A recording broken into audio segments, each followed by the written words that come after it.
Hi everybody. I'm going to go over how a boiling water reactor works because we don't have a lot of time in our club meetings, so I figured it'd be best to do it right now. Now, boiling water reactors are very famous for being very complicated. They're the most simple kind of reactors, but that's still not great. But we're going to go over one today and you'll understand everything. I think first it's best to start by looking at an actual full thing on the outside so that you know where everything is when I get to talking about it. So, this is a boiling water reactor in Pennsylvania. Okay.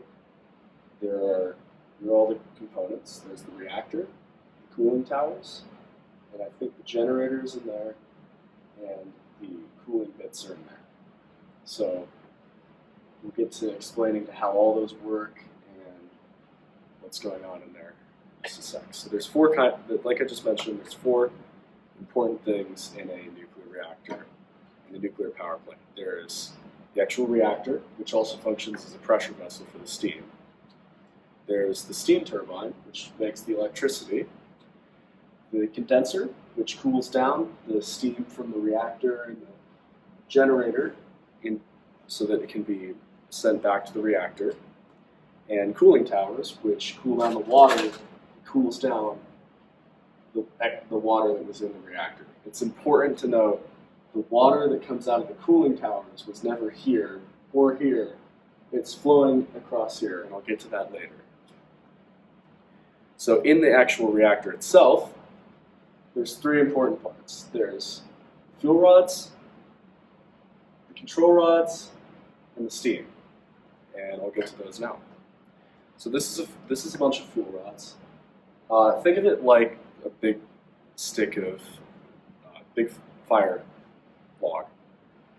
And it's made of two different kinds of uranium, and these are important. We'll talk about them for a long time. You've heard of them, enriched uranium and depleted uranium. So enriched uranium, uranium-235, is much rarer, and it only needs to make up 5% of the rods. In the reactor, the only atoms that split are the enriched uranium atoms. Normal uranium atoms can't do fission at all.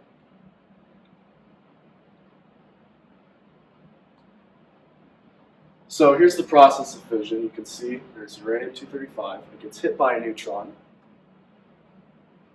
turns into uranium-236, which instantly splits into krypton and barium and releases a couple neutrons. Now there's a problem with this, and it's that those neutrons are pretty fast. And they're so fast, in fact, that they can't hit more uranium nuclei.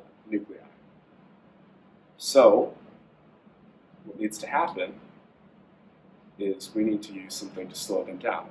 What slows them down? Pencils. More specifically, the graphite inside. So we make these big control rods of graphite, and we'll drop them in the reactor, like so. And as they're dropped in, the reaction happens, the temperature goes up, and as they're dropped in more, the temperature goes up more. This is why it's important never to drop them all the way in, which is what happened at Chernobyl. Now all that heat, it makes steam, which is what's going to make the power in our power plant. So that steam, it's called a pressure vessel because the temperature has a special relationship with pressure in a gas, as explained by the ideal gas equation. So you can see as the temperature goes up, the volume increases, and then the pressure increases, and that pressure pushes it at high speeds through a generator. So it goes up through there, through a bunch of turbines. It spins those turbines, goes down. The turbines spin, and it spins this electrical generator here, which makes power. And that power is sent out to homes and to the rest of the reactor and everything like that.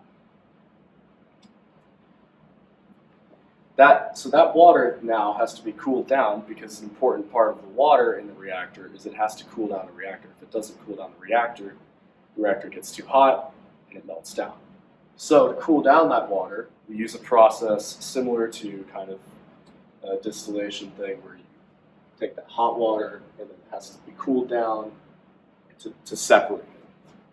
It's a very large industrial version of that, where we take our hot water and we flow it through pipes containing cold water. It doesn't touch them. You can see kind of here, there's a lot of small pipes that the cold water flows through.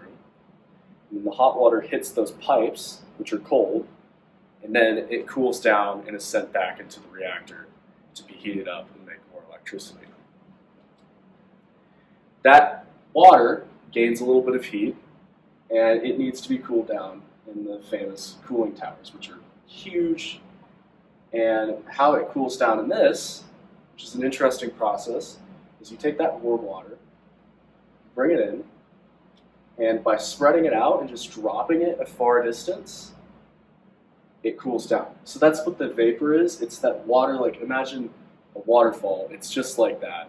You're kind of creating an artificial one to cool down the water. And the water's stored down here at the bottom, where it's sent back to cool more water that has been sent from the reactor.